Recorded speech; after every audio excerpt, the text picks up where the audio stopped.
Alors là, on va s'attaquer sur un problème assez connu du N52, N53 et si je dis pas de bêtises, N54, N55. Donc c'est l'embout là qui vient tenir une durite d'eau. Hop, celle-ci là, en dessous de l'échangeur, aux huiles. Et cet embout il est en plastique, il casse. Après on a des bouts de plastique dans le moteur, ça risque de fuir et tout, donc elle existe en alu sur AliExpress, pas très cher, c'est toujours bien de la changer.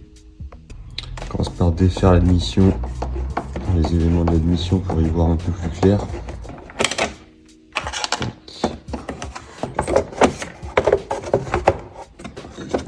Voilà, ça va s'ouvrir comme ça.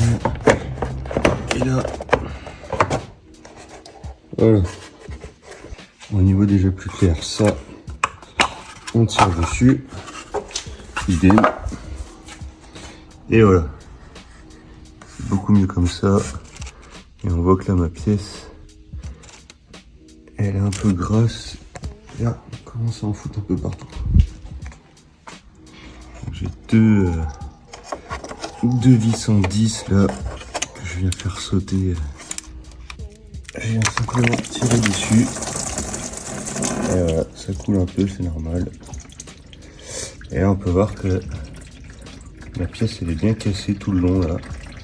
Donc voilà pourquoi ça fuit. Donc ensuite on n'oublie pas d'enlever le reste du plastique qui était cassé. Hop, dedans. Avec le joint qui parfois peut rester dedans. Ça c'est bon. On enlève aussi le plastique là. Donc là petit conseil, on prend une pince multiprise, on le met à l'envers comme ça. On l'écrase, je dis bien à l'envers pour pas que le plastique retombe dans le tuyau. Et comme le plastique est écrasé, ensuite il n'y a plus aucune résistance. Et une fois que c'est cassé, enlevé, il ne reste plus qu'à enlever le collier là. Hop. Donc voilà, j'ai enlevé tous les petits morceaux de plastique. On peut voir qu'il était bien fini. Même le joint un peu écrasé. Et voilà, on n'a plus qu'à monter la nouvelle pièce. Donc là je commence par mettre le collier. Et après je vais lui mettre la nouvelle pièce. Alors je vais pas le filmer parce que c'est vachement chiant à enfoncer. Et je reprendrai juste après. Voilà, donc là je vous ai épargné les 20 longues minutes bien chiantes pour aller l'enfoncer. Pas vraiment de conseils, moi je l'ai... Alors à la main, moi j'y arrive pas, j'ai déjà vu des gens le faire mais moi j'y arrive pas.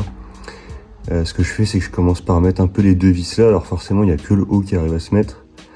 Et ensuite donc j'enclenche un peu le haut et je viens mettre une cale en bois là sur le bas et je viens taper au marteau dessus. Pour essayer de l'enfoncer. Je pense pas que ce soit la meilleure solution mais bon j'arrive pas à le passer sinon. Et ben ensuite on prend la durite et puis hop, on vient remettre la durite. Il n'y a plus qu'à serrer et à remettre tous les caches. Ouais, donc là ma durite elle est remise, elle est serrée. J'ai plus qu'à repositionner mes caches.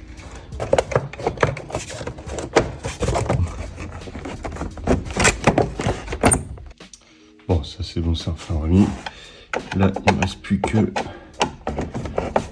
ça à resserrer. Hop. Ici.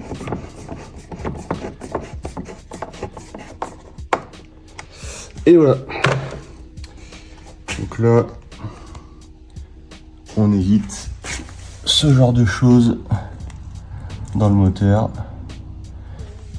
Ça coûte pas très cher, c'est vraiment un truc à faire sur ces moteurs là. Tant qu'on y est, je vous montre comment faire la purge aussi. Contact. Et le chauffage à fond. On appuie pendant 10 secondes sur la pédale d'accélérateur. Et là, bam,